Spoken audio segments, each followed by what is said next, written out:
The traders argue after years of plying their wares in other space, the demolition of the market will bring unbearable economic hardship.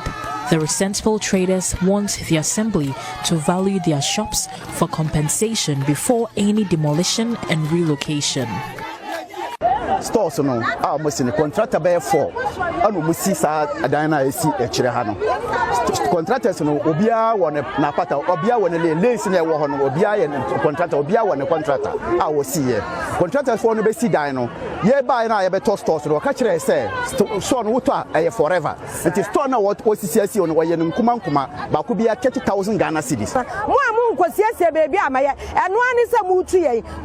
na ye akọ wan na ye akọ akwaji yesika ye kwajina wan ye akọ kema ni maji yesika de onu si pata no kwa ye hu no de pene se yesra wo mfa yesika maye se de obesi ni ha no se 900 million minfie komanim mintimi ansan kwaji lobiem etime sremo monka bi maye no mfa yesika maye wo mu dan na wo mu disika ne maye ne ekina ye beyi ye ne ma afrim no ma buo mu sisi amusi mutu ye na hefa na mode ye ko ye be yo musi mo ba ye mutu ye mutu ye so mu ne ba bi amode ye ko akame hu ye mutu ye musi bi ha na mo nkokotena na munya adwuma mfa nhwe mo ma anu se mutu ye just like that it is mutu ye just like that yeah and you no go anywhere ye ko ba bia I will stay there if you tell me say Dominic Eduberma of construction firm Jagan Enterprise has confirmed selling the shops to the traders at a cost of 30,000 Ghana cedis each between the year 2013 and 2014. He says this was based on an agreement reached with the local assembly.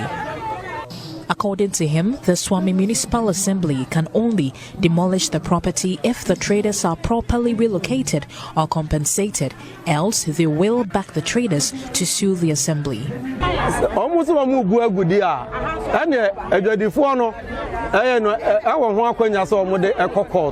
Na yanso ya tayechiri in mejapade na wose obese no enti ono ones na waso omde omo ekokot